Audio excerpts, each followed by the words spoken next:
Ay parang timang. Magandang araw mga timang, ngayong araw gagawa nga pala ako ng welcome tarpaulin para kay Mayor Anarna. Nabalitaan kasi niya na may nagbablog dito sa barangay namin na parang timang. Hindi ko sukat akalain na makakarating sa kanya ang ganung balita kahit hindi niya alam. By the way, salamat nga pala sa mga naniniwala at saka sa nagtitiwala sa mga ginagawa ko.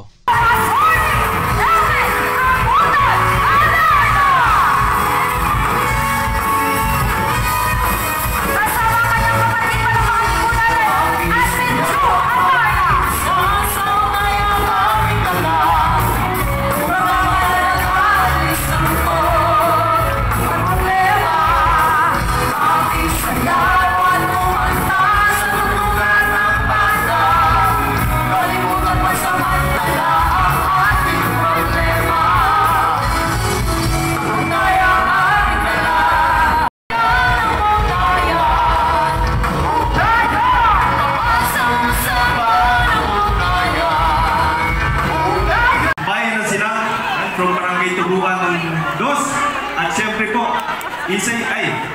Barangay Tubuan Tres, Kapkenen, at isa-isahin ko po mga kasama po nating lingkod bayan na nandito po. Unang-una po, ito po, ang ating pong konsyensipag. Sabi nga po natin, naka-4 na beses na takbo po ito. Pero sa Grabe, sobrang bait ni Mayor at ang ganda pa ng mga plano niya para sa bayan ng Silang. Sa pagkakaalala ko, magkakaroon na ng public hospital ang Silang. Tapos libreng uniforme para sa mga estudyante ng bayan ng Silang. Para daw yung mga estudyante hindi na tamarin pumasok. Sa totoo lang kasi yung mga ibang estudyante dito talagang luma ng uniform. Nung nakaraang taon kasi namigay sila ng mga gamit ng estudyante at saka bag. Talagang baon na lang ang kulang papasok ng mga estudyante. Kung sinagot ni Mayor pati mga baon, talaga naman pati ako mag-enroll na ulit. Lahat ng line of 7 nung elementary ako, babalikan ko, talaga naman sisiguraduhin ko magiging line of 8 na yan. Hindi na ako absent kahit umuulan, kahit signal number 3 pa yan. Walang signal number 3 sa akin, libre baon eh. Kahit holiday, papasok ako. November 1 o Pasko. Double pay yan, syempre double baon. Pag sinabi ni teacher na walang pasok kasi masama pakiramdam niya, nako, hindi pwede yon, dyan tayo sa bahay nyo, teacher. Kung medyo nilalagnat ka, magluluto tayo ng tinola, teacher. Di ba nga sabi nila, walang pinipiling lugar ang edukasyon, kaya dyan tayo sa bahay nyo, baon is life. Siyempre, speaking of baon, nakakuha na nga pala ako ng 2 sesto. Naubos na kasi yung Pudgy Bar, kaya 2 sesto na lang ang binigay sa akin.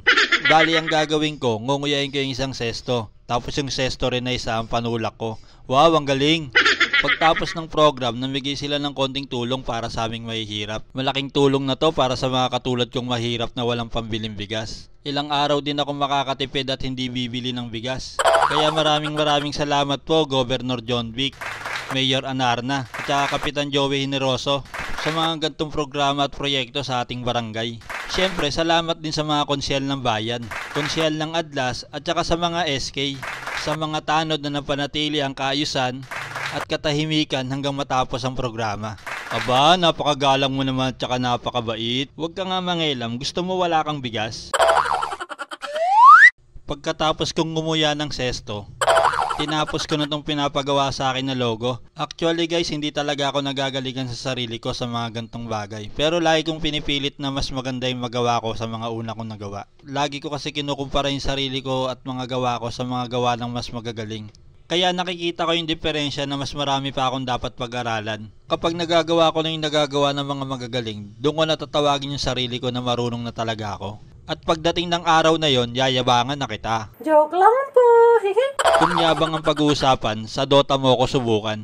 Kahit sino kilala mong malakas, pag ako ang nag-angas, kahit hindi yung buntis, makakaranas siya ng manas. Nung kapanahunan ko, lahat ng computer shop sa Dasma, sinusuyod ko. Ultimo lola, napapatakbo at napapapusta. Lahat ng estudyanteng nanonood at pumupunta, umuuwing masaya na may kwentong dala-dala na ako ang bida. Naalala ko nga yung batang estudyante na laging nakapusta sa akin. Lagi siyang nanonood at saka nakapusta, nakabike pa nga siya kapag pupunta siya sa computer shop na paglalabanan eh. Buong-buo ang tiwala niya sa akin. 2 linggo lang, wala na siyang bike. Ang kulit kasi, sinabi ko na sa kalaban pumusta pa rin talaga sa amin. Ayan, laglagan cellphone. Sa Dota, ang pupustahan mo yung mga batang payat at saka yung mga mahahabang buhok na parang emo. Yung parang mga hindi na kumakain sa sobrang payat, yun ang mga malalakas talaga. Mas madalas pa yung maglaro kaysa kumain. Parang ganto. Pag ganyan ang mga itsura ng tinawag nilang maglalaro, huwag ka nang pumusta. Yung pera mo, ibili mo na lang ng puto at kuntsinta. Hanggang dito na lang ulit mga timang. Salamat sa panonood. Pa-share naman ako.